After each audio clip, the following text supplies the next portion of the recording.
Kevin was so advanced and socially aware, so much so that also in 1919 he had written an essay with the title of Prejudice. Author and former Chief of Staff of the IRA, Sean Cronin, produced this in his 1965 pamphlet on Kevin Barry. Barry proclaimed that raised with prejudice was the worst of all, and I quote Barry the following: "It usually makes a much worse thing, oppression or tyranny. It is also divided into two classes, namely that of the white man against his coloured brother, for brother he is, whether he is black, red or yellow, and that of the white man against his fellow white man of a different nation. Two combined form the origin of very many of the world's greatest wars and slaughter." End quote. This is quite awe-inspiring literature from a young man. Was it learned from an elder or a case of self-discovery? Either way, Kevin grasped it beautiful. He joined the dots with imperialism and capitalism, the old conquer, divide and contact.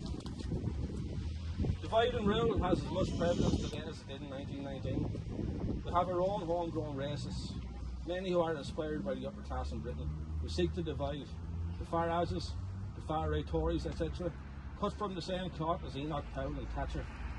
In Ireland today we have deep divisions within the working class. It doesn't have to be this way. We have to ask ourselves, to whose interests does it serve? We all have wants and needs. The people leading these anti-immigrant and odd, explicitly racist and fascist groupings, if, hypothetically, they put a complete stop on immigration, whether that be legal or illegal, it certainly does not lead us to the land of milk and honey, which they promise. Yes, we need a sensible, civilised debate on immigration. Yes, we have a struggling health service, housing crisis, education crisis, mental health crisis, cost of living crisis, and a total mismanagement of the economy. Those problems have been there for decades. As James Connolly proclaimed, patriotism is not enough. I must have no hatred towards any of my fellow men.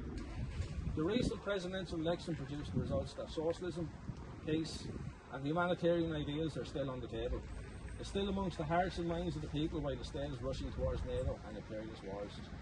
We are progressive, resilient people who know, understand and suffer oppression from this state and occupying forces of the British. It burns deep into our souls when we witness the ongoing genocide in Palestine, the slaughter, mayhem and carnage brought here by modern day tyrants through Trump and Netanyahu. Irish republicanism is not merely wrapping herself in the green flag and calling herself a nationalist, but to be internationalist and recognising the suffering of others that was wrought upon us. Much the same as Republican revolutionaries fought for the Republic in Spain against the rising fascist tide spreading through Europe. We have always had ties with various revolutionary movements across the world. The tricolour is not just an anti-sectarian flag, but a beacon, and must be reclaimed from those who use it as a weapon to bash immigrants with. It must be retained and flown with honour and respect. It's the flag we Republicans claim.